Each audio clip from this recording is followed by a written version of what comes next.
नमस्कार दोस्तों, मेरा नाम है अनुपम मिश्रा और आप सभी लोगों का द टाइम फ्रेम में एक बार फिर से बहुत बहुत स्वागत है। दोस्तों, मेरे सामने इस समय ओपन है निफ्टी का वीकली चार्ट। इस वीकली चार्ट को अगर हम लोग देखेंगे दोस्तों, तो यहाँ पे हमें कुछ नज़र आ रहा है कि मार्केट इस हिस्से पे क्या कर रहा है ना, एक रेंज बनाने की कोशिश कर रहा है। बहुत ही अच्छी रेंज, ठीक है। और अगर इस हिस्से को थोड़ा सा, जैसे पहले भी कई बार इस चीज़ के ऊपर बात हम लोगों ने की है, क्योंकि काफ़ी वक्त गुजार दिया मार्केट ने इस हिस्से पे, ये देखिए आप, ठीक है। तो हम लोगों ने पहले भी बात कर रखी कि दोस्तों कि ये हिस्सा, ठीक है, ये हिस्सा मतलब तकरीबन ये जाके बैठ रहा है 21,200 21,300 के आसपास। ये हिस्सा एक बहुत ही ज़्यादा मेजर सपोर्ट का काम कर रहा है, ठीक है। और अगर उस लिहाज से हम देखेंगे तो यहाँ पे हमें एक लेफ्ट शोल्डर, उसके बाद कहीं ना कहीं यहाँ पे एक हेड भी क्रिएट होता हुआ नज़र आ सकता है, ठीक है। लेकिन मार्केट फिलहाल क्या कर रहा है, मार्केट के पास जो ये वाला लेवल था दोस्तों, मैं यहाँ पे आपको मार्क करके दिखाता हूँ। ये लेवल, ये जो लेवल था 21,900 के आसपास का, ठीक है, या 850, ठीक है, 21,850 मान लीजिए, या 21,900। ये पूरा हिस्सा, ये पूरा जोन किस तरीके से काम कर रहा था, एक सपोर्ट की तरीके से बहुत ही शानदार काम कर रहा।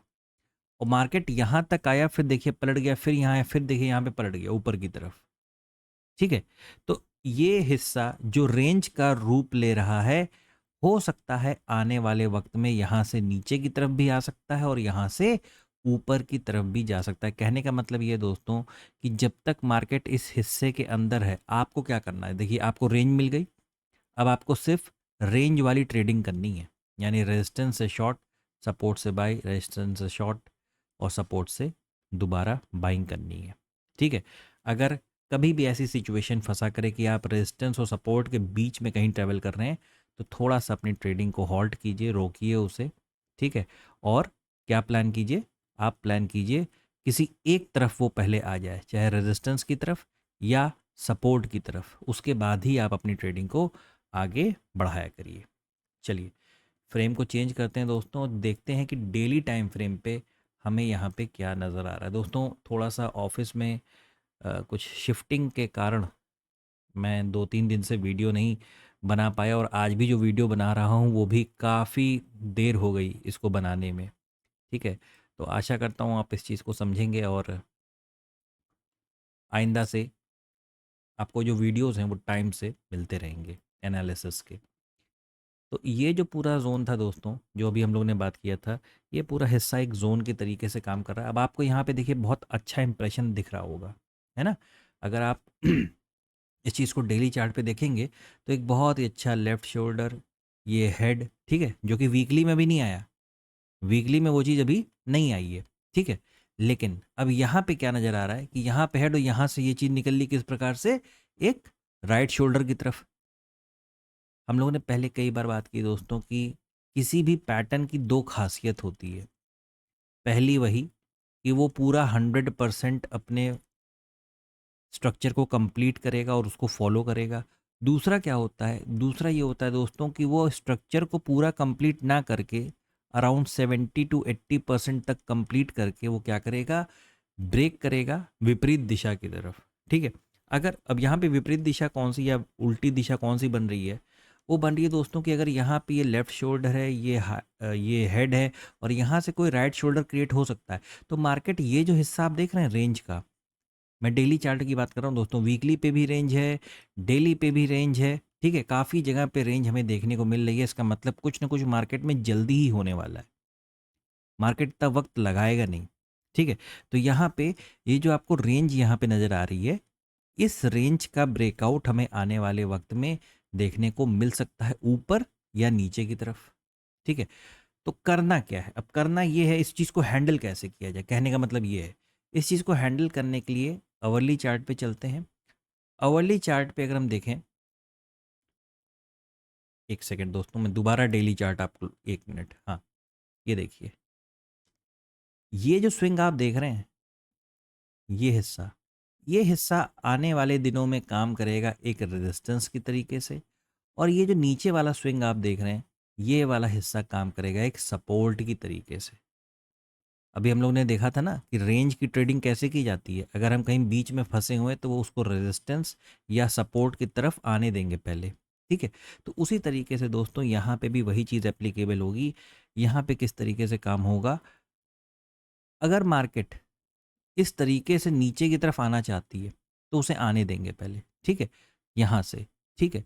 और अब ये कैसे पता चले कि यहाँ से मार्केट नीचे ही आएगा या यहाँ से मार्केट ऊपर जाएगा। तो दोस्तों अगर ये हिस्सा एक रेजिस्टेंस है और ये हिस्सा एक सपोर्ट है, तो आप देख पा रहे हो कि मार्केट ने यहाँ पे भी आपको इंडिकेशन करके बताया कि एक छोटा रेजिस्टेंस और सपोर्ट यहाँ पे भी मार्केट आपको क्रिएट करके दे रहा है। अब मार्केट अगर इसी हिस्से को दोबारा ब्रेक करता है दोस्तों, ठीक है, इस हिस्से को, वैसे तो मैं आपको बताऊं कि कहीं ना कहीं ऐसा मुझे लग रहा है कि इस हिस्से पे एक इंडिसीजन कैंडल या पॉज कैंडल जैसा स्ट्रक्चर मिलना चाहिए हमें, क्योंकि मार्केट ने दोनों ही कैंडल देख रहे हैं आप, ग्रीन कैंडल और रेड कैंडल, दोनों ही कैंडल थोड़ी सी बड़ी साइज की बना दी है।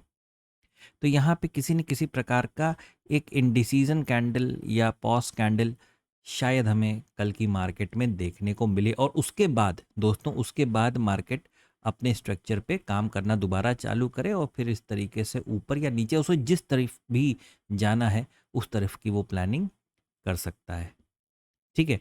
तो ये वो चीज़ें हैं दोस्तों जो फिलहाल नज़र आ रही हैं डेली चार्ट के ऊपर, ठीक है। अब चलते हैं अवर्ली चार्ट की तरफ। ये देखिए अवर्ली चार्ट पे क्या हो रहा है। अवर्ली चार्ट पे भी वही चीज़ है दोस्तों, जैसे कि हम लोग ने बात किया ना कि ये हिस्सा एक आने वाले दिनों में, मतलब आने वाले दिनों में नहीं, मतलब एक दो दिन में, क्योंकि ये तो अवर्ली चार्ट है, जल्दी बनेगा, ठीक है। तो ये एक सपोर्ट की तरीके से काम कर रहा है, ये हिस्सा एक रेजिस्टेंस की तरीके से काम कर रहा है। अब आप कहाँ हो, अब आप देखो कहीं बीचों बीच ट्रेवल कर रहे हो, है ना, आप कहीं न कहीं बीचों बीच यहाँ पे ट्रेवल कर रहे हो। और उससे क्या, हम लोगों ने 16 अप्रैल को, आप जाके पुराने वीडियोस को देखिएगा, मैं पढ़ा रहा था स्टूडेंट्स को, तो मुझे खुद देखने को मिला कि 16 अप्रैल को हम लोगों ने इस चीज़ का डिस्कशन पहले ही कर लिया था, ठीक है। और कई बार दोस्तों इस तरीके के पैटर्न्स मैंने कहा भी है कि स्टूडेंट्स को कि आप प्लीज़ इस तरीके की प्रैक्टिस किया करिए इन चीज़ों की, ठीक है। तो मार्केट एक ऐसी जगह पे है दोस्तों, ये रेजिस्टेंस लेवल, ये सपोर्ट लेवल, मार्केट यहाँ से नीचे और यहाँ से ऊपर दोनों ही तरफ के रास्ते को प्लान कर सकता है, इसलिए इतनी इतनी ज़्यादा प्रॉब्लम, इतनी ज़्यादा वॉलेटिलिटी हमें देखने को मिल रही है मार्केट में। देखिए दोस्तों, जो सेफ प्लेयर हैं, ठीक है, वो मार्केट को सपोर्ट या रेजिस्टेंस तक आने दें, उसके बाद अपने किसी ट्रेड को प्लान करें। और जो थोड़े बहुत रिस्की प्लेयर हैं वो किसी भी लेवल से, जहां उनको लगता है कि हाँ भाई यहाँ से मार्केट नीचे आ सकता है, यहाँ से मार्केट दोबारा ऊपर जा सकता है, ठीक है, वो भी इन्हीं सारे लेवल से अपने ट्रेड को प्लान कर सकते हैं। लेकिन अगर आप मेरी माने तो छोटी क्वांटिटी में, बहुत छोटी क्वांटिटी में इन चीज़ों को प्लान करिए। और ये जो रेजिस्टेंस लेवल आपको नज़र आ रहे हैं, ठीक है, और ये जो सपोर्ट लेवल आ रहा है, ठीक है, इस हिस्से को निकलने दीजिए, इस हिस्से को ना कहीं मार्केट का ये हिस्सा निकलने दीजिए बाहर। उसके बाद आप यहाँ पे अच्छा बेहतरीन ट्रेड खुद पाएंगे और करेंगे, ठीक है।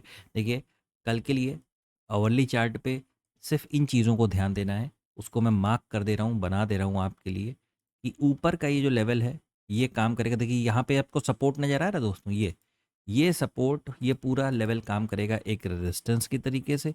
ठीक उसी तरीके से दोस्तों ये पूरा हिस्सा, ये देखिए यहाँ पे भी आपको नज़र आ रहा है, ये देखिए ये पूरा हिस्सा आपके लिए आने वाले वक्त में किस तरीके से काम करेगा, एक सपोर्ट की तरीके से, और ये एक रेजिस्टेंस की तरीके से, ठीक है। तो इन लेवल्स को नोट कर लीजिए, देख लीजिए वो कहाँ पे बन रहे हैं। ये लेवल तकरीबन 22,600 के पास आ रहा है और ये वाला तकरीबन 22,300 या 250 के आसपास आ रहा है। जब तक मार्केट इस लेवल के अंदर काम कर रहा है, थोड़ा सा पेशेंस रखिए, किसी न किसी तरफ उसे ब्रेकआउट करने दीजिए, तो आपको कोई अच्छा ट्रेड देखने को मिल सकता है, ठीक है। चलिए अब एक बार बैंक निफ्टी भी देख लेते हैं, थोड़ा सा जल्दी करेंगे। ये देखिए दोस्तों, बैंक निफ्टी बिल्कुल जितने भी लेवल्स ड्रॉ किए गए थे उनकी ड्राइंग्स को भी मैंने हटाया नहीं है, ठीक है। जितने भी लेवल्स ड्रॉ किए थे आप देख पा रहे हैं, बिल्कुल वैसे ही एकदम उसी तरीके से मार्केट कहीं ना कहीं चलते हुए नज़र आ रहा है। तो बस यहाँ पे भी वही चीज़ है, नीचे आपको एक बहुत अच्छा सपोर्ट नज़र आ रहा है, ऊपर आपको एक बहुत अच्छा रेजिस्टेंस नज़र आ रहा है। ठीक है, अब मार्केट यहाँ से डायरेक्ट इसे ब्रेक करता है तो आप बाइंग के साइड के प्लानिंग करिएगा। और अगर ये पूरा नीचे आ जाता है, देखिए नीचे पूरा आ जाएगा तो इसका मतलब ऑलरेडी ट्रेवल कर जाएगा। मैं इसको डायरेक्ट 1 आवर पे आपको समझा रहा हूँ ताकि आप वीडियो थोड़ा सा छोटा ही रहे। ठीक है, तो यहाँ पे मार्केट अगर नीचे तक आ जाता है, दोबारा कोई स्विंग लेता है, उसे ब्रेक करता है, तो ही आप सेल साइड के ट्रेड को प्लान कीजिएगा। मैं बैंक निफ्टी की बात कर रहा हूँ और साथ ही बता दूँ अवर्ली फ्रेम की बात कर रहा हूँ। ठीक है, मैं अवर्ली फ्रेम की बात कर रहा हूँ। अब यहाँ से मार्केट ऊपर जाता है तो ठीक उसी तरीके से यहाँ पे भी ट्रेवल कर चुका होगा। यहाँ पे कोई रीटेस्ट करके स्विंग बना के इसी तरीके का अगर निकलने की कोशिश करता है तो यहाँ पे बाइंग के ट्रेड को आप प्लान फिर कीजिएगा। मतलब कहने का मतलब ये जो हल्की सी बड़ी शार्प ट्रेंड लाइन आ रही है, इसको निकल जाने दीजिएगा। निकल के रीटेस्ट करके जब दोबारा ऊपर जाएगा तो यहाँ पे आप बाइंग की तैयारी करिएगा। नीचे आता है फिर ऊपर आता है और इसके नीचे आता है, तो इस फॉर्मेशन से जब ये नीचे जाएगा तो आप यहाँ से सेलिंग की तैयारी करिएगा। दोस्तों काफ़ी देर हो गई है और इसी वजह से मैं कोशिश ये करूँगा कि वीडियो को बहुत छोटा रखूँ और यहीं पे इस वीडियो को मैं रोकता हूँ। ये है एनालिसिस निफ्टी और बैंक निफ्टी का। आशा करता हूँ आपको दोस्तों समझ में आया होगा। मैंने आपको पहले ही बताया, ऑफिस में कुछ शिफ्टिंग की वजह से थोड़ा सा 1-2 दिन से वीडियो नहीं आ पा रहा था। मेरी पूरी कोशिश रहेगी आपको रेगुलर वीडियोस देता रहूँ। बहुत सारे वीडियोस यहाँ पे बनना चालू हो जाएंगे, लर्निंग के भी। ठीक है, वो भी आपको जल्दी ही मिलना चालू होंगे। आशा करता हूँ मेरा एनालिसिस आपको अच्छा लगता होगा, पसंद आता होगा। मेरा एनालिसिस अगर आपको अच्छा लगे दोस्तों तो please like, subscribe and share my channel. धन्यवाद, नमस्कार।